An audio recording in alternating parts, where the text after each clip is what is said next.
Em Ribeirão Preto, o mês de março teve o pior resultado na geração de emprego dos últimos anos. Crise econômica seria a principal explicação, só que o mercado de trabalho também tem dificuldades para encontrar mão de obra qualificada. De acordo com o CAGED, Cadastro Geral de Empregados e Desempregados, março registrou pouco mais de 13.100 contratações de trabalhadores em Ribeirão Preto, mas o número de demissões passou dos 12.800. Saldo positivo de 296 vagas criadas, mas muito abaixo do mês anterior. Fevereiro teve um saldo superior a 2.400 empregos novos, diferença impactante de quase 88%. Se a comparação for feita com os meses de março dos últimos 5 anos, o resultado também chama atenção. Apenas 2021, no auge da pandemia, é que o saldo foi menor. Na ocasião, a cidade criou apenas 52 postos de trabalhos novos. Especialista no mercado de trabalho, o Cássio aponta para uma crise econômica brasileira e com dificuldades específicas em Ribeirão Preto.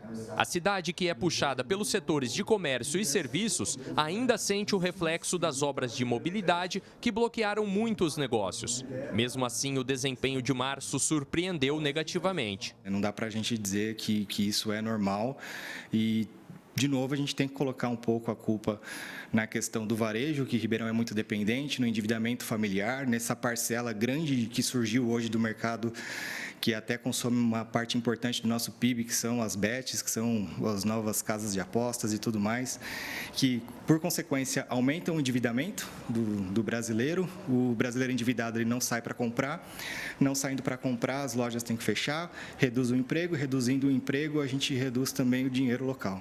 A queda na geração de empregos e o mau desempenho da economia acende o sinal de alerta para especialistas. Mas o movimento que mais preocupa, na verdade, é a dificuldade em contratar mão de obra qualificada e comprometida. Nesse sentido, empregadores e recrutadores estão com vagas sobrando no mercado. Olha, nessa questão de descompromisso, eu sei muito bem, porque todo dia a gente marca a entrevista com o candidato, às vezes entrevista online, justamente para facilitar a vida dele. E tem gente que falta na entrevista online, ou então não se veste de maneira adequada em uma entrevista online, ou então atende em qualquer lugar. A gente tem um enorme problema com falta de funcionários aqui. A gente decorre a esse ponto de que cozinha, garçom não são uma área que são mais procuradas. Falta muita pessoa para tem interesse nessa área, pessoas elas não querem mais trabalhar. Por mais ser uma área central e muita gente, aqui particularmente as pessoas vêm fazer o teste, e aconteceu essa semana, a pessoa veio fazer o teste, na hora que ela fosse para entrar já sumiu.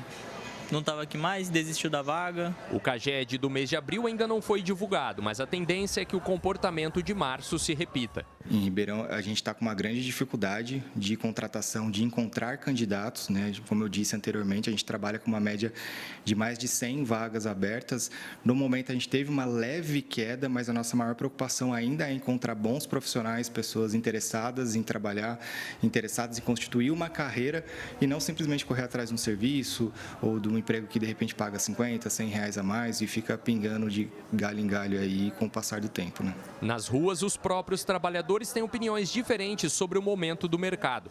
O Matheus é estudante de nutrição e paga a faculdade vendendo doces no Calçadão Central. Ele veio de Pirassununga e há 4 anos não procura emprego. Eu acho que isso é muito a questão do que as empresas oferecem, né? Que muitas empresas, acredito assim, oferecem pouco salário, né, uma situação não muito digna de trabalho e muita gente hoje em dia está optando justamente pela autonomia, né?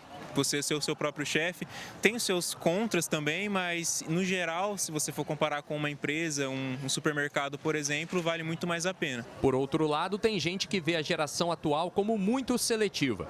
O Daniel ganha vida como garçom e prefere não correr o risco de ficar sem uma renda fixa. Ele garante que quem quer não fica sem trabalho. Com certeza, nesse Brasil aqui você consegue trabalhar com todas as dificuldades econômicas, políticas, você consegue fazer assim, com muita dificuldade, mas consegue. Quem quer, faz. Felipe Urbinati para o Jornal da Clube. Vamos seguir falando sobre esse assunto agora com o consultor econômico José Rita Moreira, que já está ao vivo conosco aqui no nosso núcleo de jornalismo. Bem-vindo, Zé Rita, prazer tê-lo aqui com a gente mais uma vez. Os especialistas em recursos humanos acharam que esse resultado de março não é normal. Como consultor econômico, qual o seu pensamento? Uma ótima tarde, Zé. Boa tarde, André. Boa tarde a todos. André, eles estão certos, é uma coisa normal. Mas se você pegar o que está acontecendo hoje na economia do país, não é de assustador, não, nem surpreendente, porque nós temos uma situação de juros muito altos, nós temos uma situação em que as novas gerações elas são mais exigentes, como nós vimos na matéria, inclusive, e muitas vezes elas querem empreender, mas sem ter uma base efetivamente de como empreender. Então, o ideal é ter um emprego primeiro para depois pensar em empreender.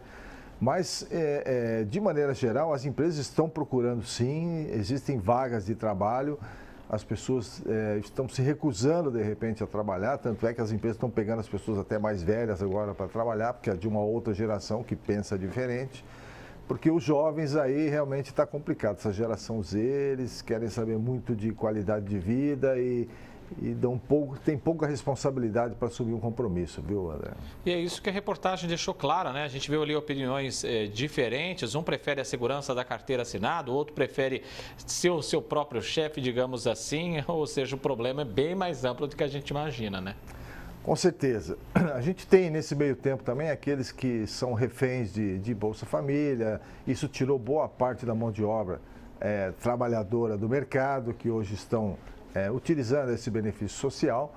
E, além disso, você tem os motoristas de aplicativo, você tem os entregadores de comida. Então, você tem uma série de trabalhos concorrentes, tá, ao CLT convencional das empresas. E daí vem a dificuldade, principalmente das empresas, em contratar, né? E eles não... Como eu disse, a dificuldade é grande, mesmo oferecendo melhores salários ou alguns benefícios, a mão de obra está muito escassa, viu, André? E aí, como é que as empresas saem, então, dessa situação de não encontrar a mão de obra especializadas? É o que precisa mudar na sua análise? Pois é, eu acho que elas vão ter que criar novos atrativos, criar novos benefícios, talvez pegar o menor aprendiz e dar o treinamento para ele, ensinar uma profissão, ensinar como funciona. Muitas estão, como eu disse, trazendo os mais velhos, né? Alguns até que já estão aposentados, voltam ao mercado de trabalho, porque essa mão de obra é de uma geração que tem maior responsabilidade, maior comprometimento, então isso resolve. Cada um tem que ser criativo à sua maneira, né? Nesse meio tempo, infelizmente, você vê que a inteligência artificial ela vai invadindo também o mercado de trabalho, ela vai eliminando alguns postos de trabalho. Então, está muito confuso esse momento do mercado de trabalho, não só no Brasil quanto no mundo, mas especialmente no Brasil eu vejo essa dificuldade aí, essa dicotomia, né, entre as pessoas que não querem trabalhar ou simplesmente dizem que estão procurando e não acham, enquanto as empresas têm vagas abertas aí bastante. Se tem pessoas deixando passar essa oportunidade de trabalho, essas oportunidades de trabalho, a gente vê aí que o endividamento das famílias também aumenta. Qual que é a consequência disso tudo? Terrível, terrível. Esse ponto é crucial, porque, na realidade, a falta de trabalho, as despesas, por menor que seja, elas existem, elas vão acontecendo. E se eu não tenho uma renda, eu não vou conseguir pagar, e muitos aí dependem dos pais para poder continuar atuando ou trabalhando de alguma forma, ou tendo algum dinheiro para pagar suas dívidas. E como pano de fundo nisso tudo, aí numa pitada de maldade, André, agora essa história do IOF também que acabou de sair, que vai encarecer mais ainda as operações de crédito. Então, vai comprar uma geladeira, vai custar mais caro, vai pegar um financiamento, vai custar mais caro, operação, cartão de crédito custa mais caro. Então, tudo isso também vem comprometer ainda mais alguma coisa que já estava ruim, né? Eu tenho preocupações com esse futuro do mercado de trabalho, como está acontecendo aí. Vamos torcer para que alguma coisa aconteça para reverter isso, viu, André?